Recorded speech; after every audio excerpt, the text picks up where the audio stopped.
Welcome to another Books and Things with Tom. And I'm Tom. We got a great show tonight. I have Sandy Maniscalco, is a co-founder of the Terri Brodeur Breast Cancer Foundation. And she's going to explain to you what the Cancer Foundation does, what's going on with it, and how she became a co-founder. And I may be throwing some other stuff at her. Sandy, thanks for coming. Oh, my pleasure. Good to be here. So, how did you get involved in it, Sandy? In the Terri Brodeur Foundation. Well, actually, it started in 2004. I worked at Pfizer, and I was approaching retirement. And one of my longtime friends, who was a consultant and worked in my work group, her mom had just passed away from breast cancer.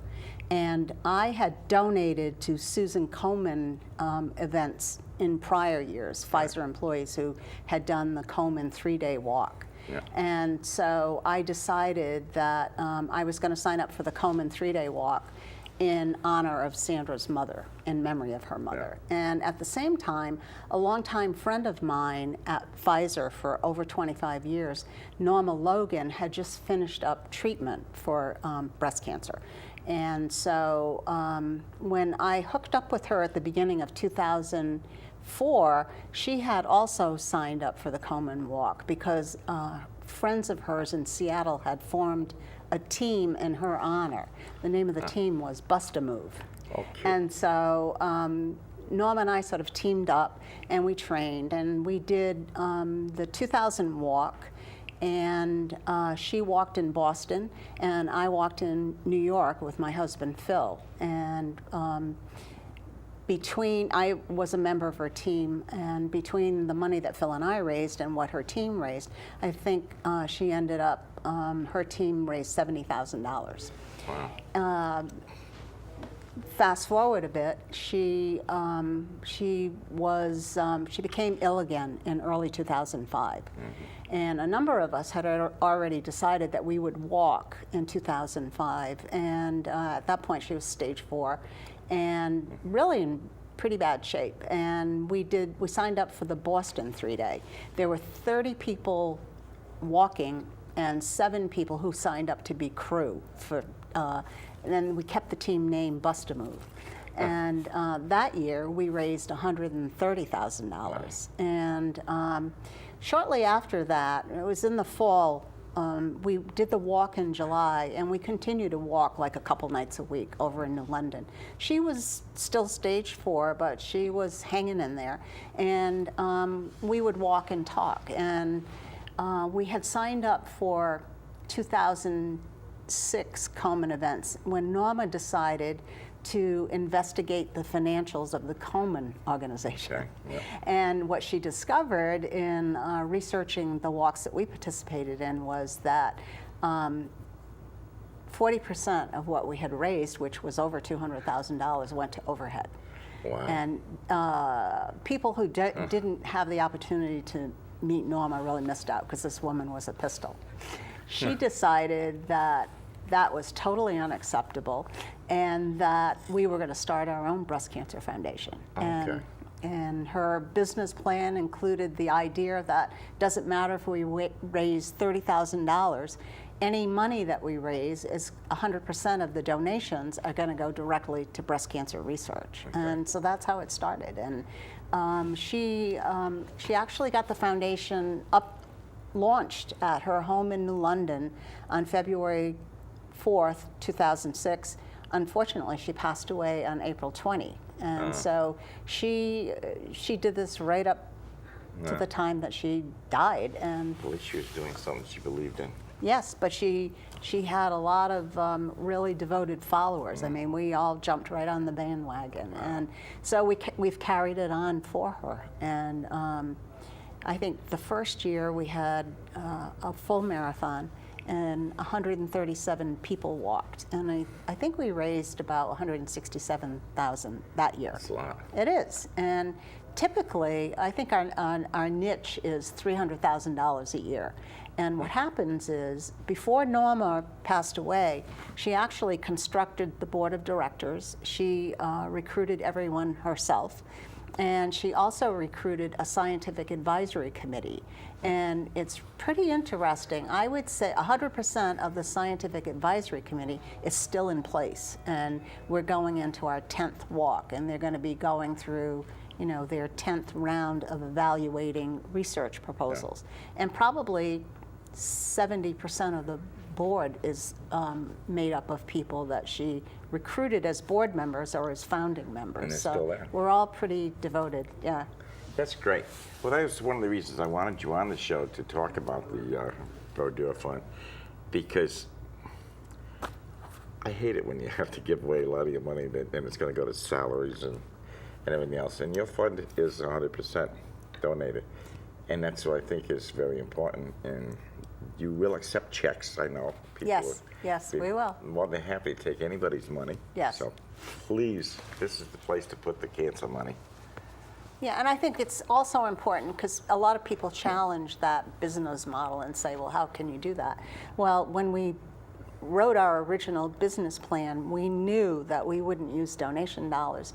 And so built right into our business plan, and it's part of our philosophy, is that we rely heavily on volunteers to run the organization, but we also rely on sponsor dollars to underwrite our administrative expense and any expense for the walk. So our sponsors are our heroes, because we wouldn't be able to do the 100% without them.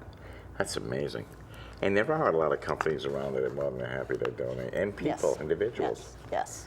and for a good cause. And I think, personally, my observation is breast cancer I don't think it's slowed down any, No. but there seems to be a little better cure. I think less people are dying if they're Yeah. diagnosed early, and it's not easy for people who are going through treatment now. But if you take someone like Norma, Terri Brodeur I never met Terri Brodeur, but she was 38 years old. She had 3 young children, and when they diagnosed her, she was already stage 4. She was too young. She probably hadn't had a mammogram, and Norma was pretty good about that, and really was into preventative type health. But unfortunately, 10 years ago, they didn't have some of the tools and the treatments that they have today, because it's true. I mean, a couple of my classmates high school classmates have just recently gone through treatment, and they're fine, but going through treatment's not easy. I mean, you can't say to a breast cancer survivor, well, it's a lot better now than it was 10 years ago, because it still takes a lot of courage to have to face that diagnosis. And how do we name it, the Terri Brodeur Foundation? So when we first started talking about putting the organization together, Terri Brodeur was already very close to being in hospice care. And she died on October 11th, 2005. So we really actually started all of this very close to Terry's death. We wanted to name the foundation Logan's Heroes, because that's what we called ourselves. Yeah. Norma gave us all dog tags after the 3-day where we raised the $130,000, and she said on one dog tag, "You are my heroes. You are my hero. Love, Norma." So we then became Logan's Heroes, but she would not agree to having the foundation include her name. So Norma and I approached Terri Brodeur's husband, Tim, and asked if we could name the foundation. I mean, Terri really is a great namesake for us when you consider what happened to her. And I never met her, but people that I've met over the years in Old Saybrook, she was an amazing woman. Norma was very business-driven. Terri Brodeur knew that she would succumb to the illness, and she took a lot of steps to prepare things for her children and their future. So both remarkable women. That's a shame. So young. And in the 10 years, how much have you amassed? Well, as I said, we typically raise around $300,000 a year, so we just passed our 3 million mark, and we've awarded 30 research grants. The grants are $100,000 each, and they cover a researcher for 2 years of research. So to date, we've given out 30 grants. And your money goes to research?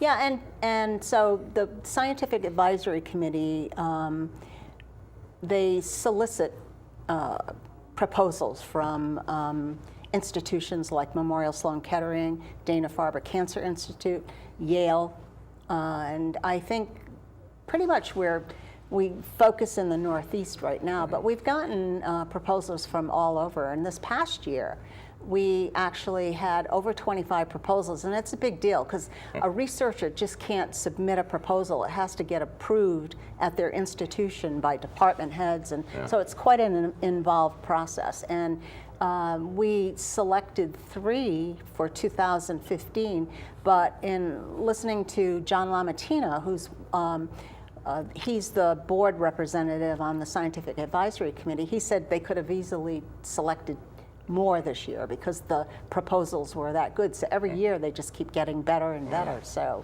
we hope this year with our 10th anniversary walk that we will get more people out there on the road, more people helping to raise money for us. Our goal is, in our goals, we say we would like to fund 4 researchers or $400,000, but I think we're really hoping we can go higher than that. Yeah. I think that's fantastic. Now, your walk is in September, is it? No, it's always the first Saturday in October. So this year it's October 3rd.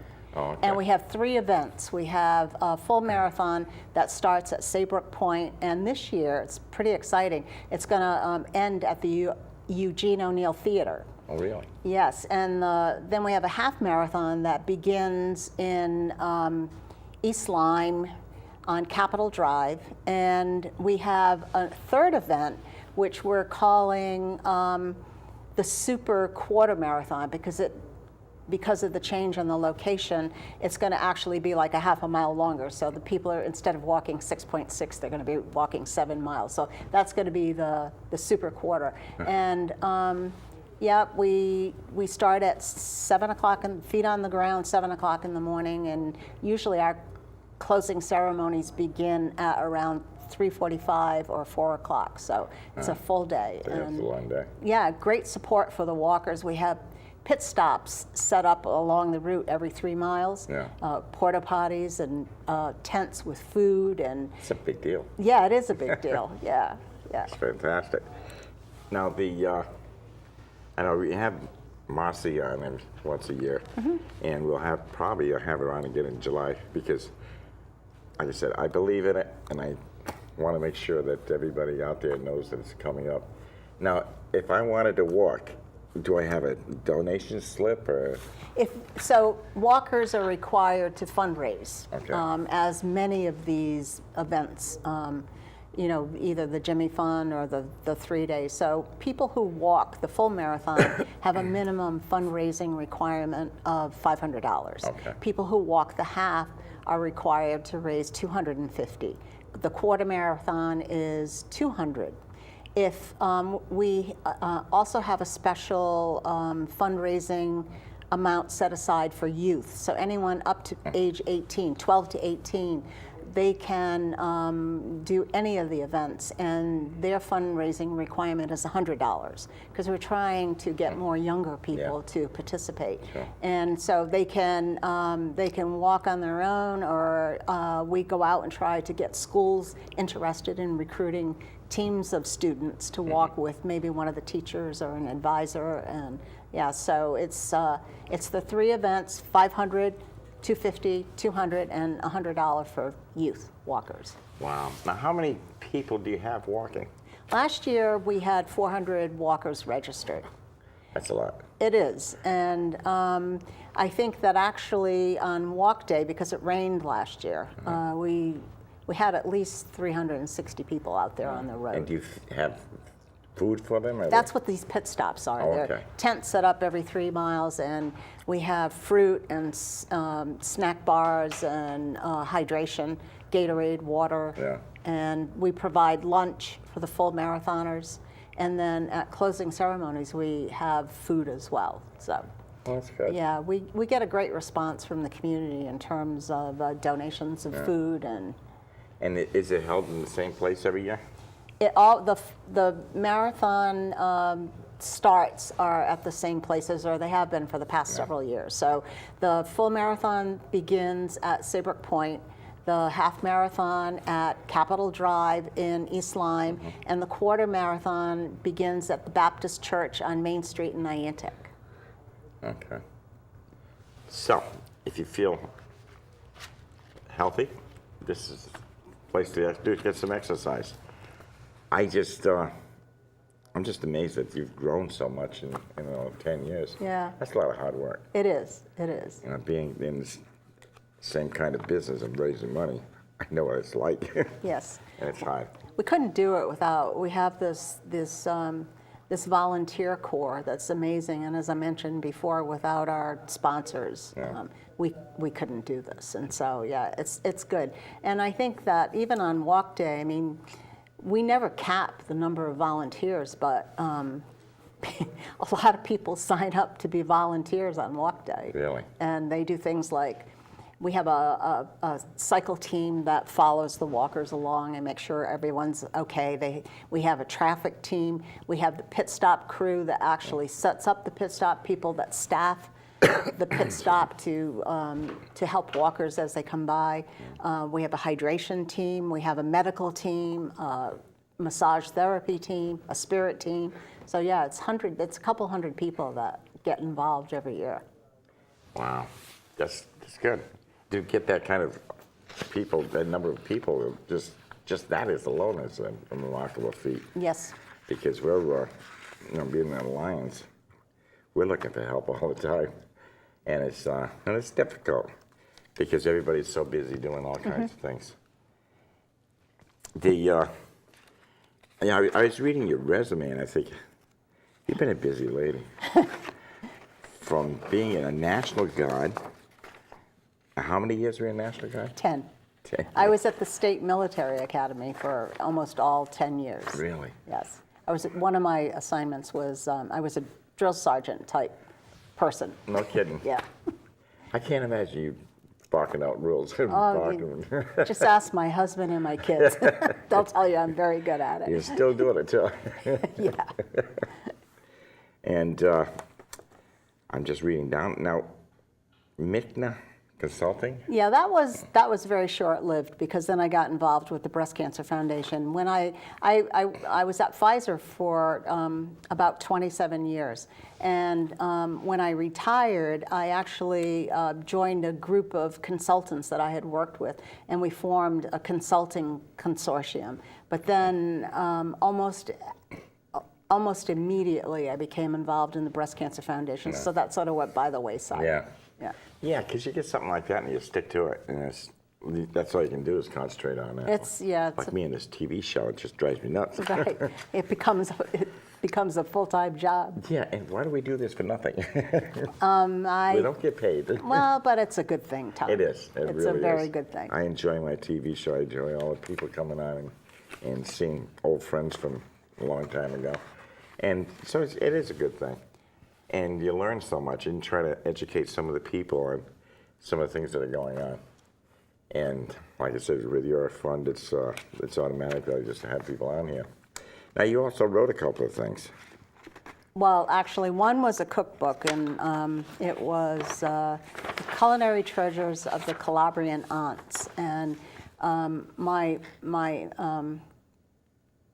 ex-husband's sister and my children's grandparents and their aunt, his sister, we remained very close over the years. And she lives in Westerly, and she had 7 aunts and her mother, and they're all great cooks. Wow. And at some point, we decided to just get these ladies together and start collecting their recipes. And so we'd have these cooking sessions. It took about 2 years to put the book together, and I think really what sort of pushed it was when Terry's mother passed away, my children's grandmother. And so we used the Morris Company for that book. where you can you can produce a cookbook, and we donated the proceeds to hospice.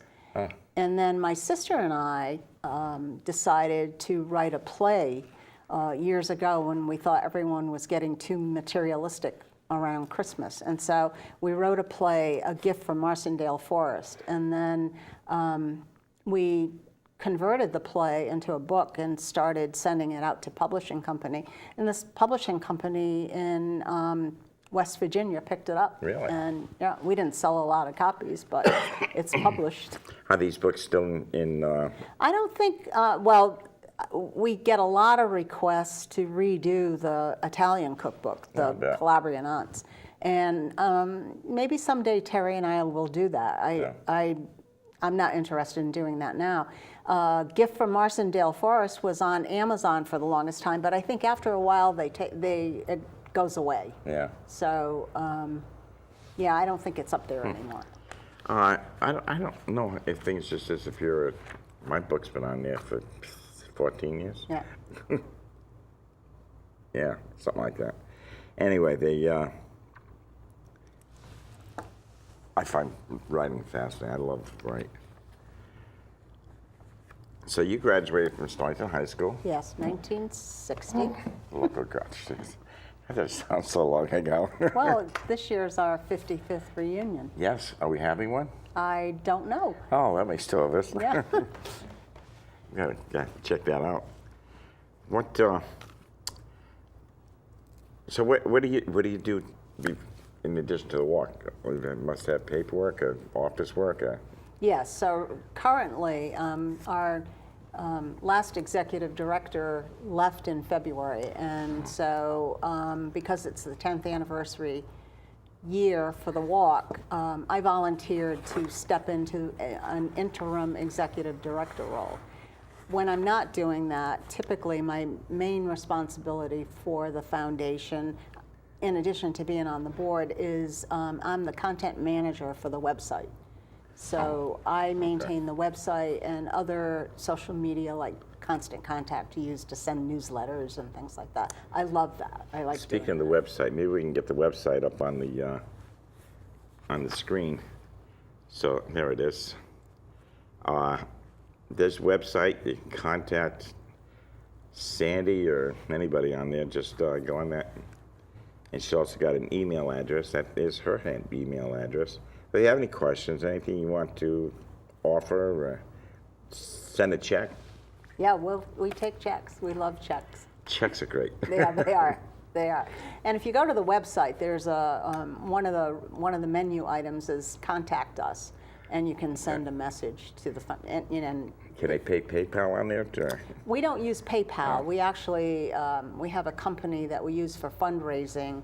It's very similar, and so yeah, I mean, if you make an online donation, right now the only page that's open is the general. We haven't opened the Walk 2015 page. That will open. The Walk is actually going to open up for registration and donations on June 15th. Oh, okay. Yeah, so we're working on that. But write that down and keep abreast of it, because you'll want to note some information later on for the walk or for checks. Especially if you have Marcy come back. Yes. Yes, she's one of our greatest recruiters. Yes, she is. And I enjoy her coming in here. And hopefully we'll have Marcy back in July. And is there anything else you'd like to add to that? No, I just encourage people to go to our website. As I said, I think we're not ready to launch the walk yet, but after June 15, we would love to have 500 walkers this year. Oh, yeah. And if you're not up for a full marathon or a half marathon, then you can walk the super quarter and raise money for a really great cause. And, you know, when you're raising money, you can ask for anything. You know, $10 times 10 is 100. So it's just, you don't have to get large amounts. It's just get whatever you can. It all adds up. And well, one of the things that we might do this year, because it is our 10th anniversary walk year, is we're tentatively planning a symposium for maybe September, where we will invite possibly 3 of our researchers to come and speak in layman's terms Yeah. to people in the community. And actually, our annual meeting is next Tuesday, May 12th, and we have 2 of our researchers who are actually coming to the meeting, and they'll get up and speak briefly. So we're trying to put more focus on, people are finally getting to the point where they're saying, well, what do you have to show for this? Yeah. If you go to our website and you go to the research grants menu and you look at the pull down, and there's a list of publications from researchers who were funded by the Terri Brodeur Breast Cancer Foundation. And I'm not really up on really great research magazines or publications, but people on the Scientific Advisory Committee tell me that these folks are getting published in some pretty prestigious That's great. journals. So, That's right. Yeah, it's nice to know that we did this. Yes. Yes. Regardless of how small it is, it's a step ahead. Yes, yes. And and cancer is so devastating, and it's not just breast cancer. I mean, it's everywhere. Hopefully somebody can find a cure for at least part of it. Yeah, well, I think there's a lot of progress There is. these days. Yeah, and they're learning about foods. Yes. I think that's what's killing most of us. I know it is, maybe. Oh, we have a pretty high rate of breast cancer in Connecticut. It's Yeah. pretty alarming, but Yeah, and that food, jokingly, is true. yes. It is very bad. Some of the food you buy out there, you don't know what's in it. And I think we're all trying to get healthy food, which is why I had the farmers markets on here talking about growing natural instead of GMOs or adding other stuff to it. And anyway, I got a couple of announcements to make. Stay tuned immediately following today's show for Part 2, Denison Farmers Market. And tonight's guest is Ron Hayter of Hayter's Farm in North Franklin. Tomorrow night, the Pawcatuck VFW is having a fish fry. And this is going to be held now once a month on the second Monday of the month. And they're great fish fry. Sunday is Mother's Day. We got to get something for Mom. And take her out to breakfast over at the VFW because they're putting on a tremendous breakfast. I see that sign when I drive on Route 1. And I'm probably going to be over there working yet. And I want to thank everybody who's contacted the market guests that I've had on. And apparently there's quite a few that are interested in the food that they serve or sell. And it's good food. But anyway, it's been fun. I want to thank you for being on today. Thank you for inviting me. And it's so good. Oh, we forgot to mention that one award, which is why I contacted you in the first place, the Athena Award. Oh, the Athena Award. Yeah. That was a thrill, and I was. I don't know if you read the Westerly Sun article, but I think the first thing out of my mouth when I got to the podium was, "Wow, I'm absolutely floored," and I was, because the women who were nominated with me were like amazing, and it was quite an honor, and I'm happy for the foundation that we got that recognition. Well, congratulations. Thank you. You should be reading, cuddle up with a good book, and I'll see you next week. Thank you.